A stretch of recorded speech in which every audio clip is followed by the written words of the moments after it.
इमाम अबू यजीद बस्तामी रहमतुल्लाह ताला अलैह, मशहूर वली और बुजुर्ग गुजरे हैं। अब इनका एक वाक्य लिखा हुआ है कि ये अबू यजीद बस्तामी रहमतुल्लाह ताला अलैह किसी बस्ती से गुजर रहे थे, नमाज का वक्त हुआ, मस्जिद में नमाज पढ़ी। अब वहां के जो इमाम साहब थे उन्होंने नमाज पढ़ाई। नमाज के बाद इनकी आपस में मुलाकात हुई।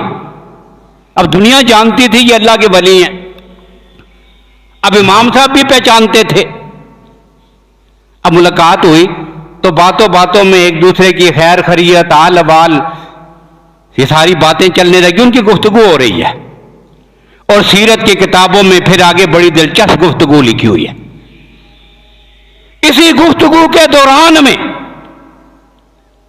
वो मस्जिद का इमाम अबू यजीद बस्तामी से एक सवाल करता है।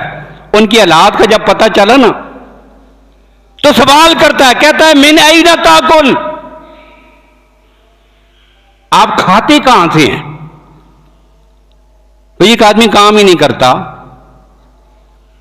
दुनिया के मामलात में पड़ा हुआ ही नहीं है, जिंदगी उसने दीन के लिए वक्फ कर रखी है, खाता कहां से है?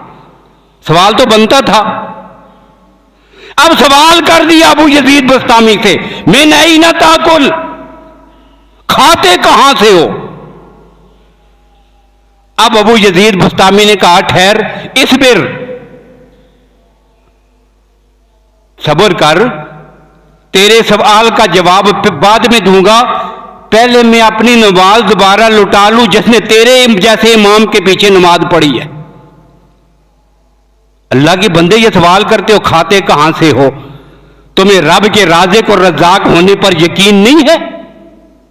और ऐसे शख्स के पीछे तो ला यजूज़ु सलात, नमाज ही जायज नहीं है कि जिसे आज तक पता ना हो कि मुझे रिज़्क़ देने वाला अल्लाह है।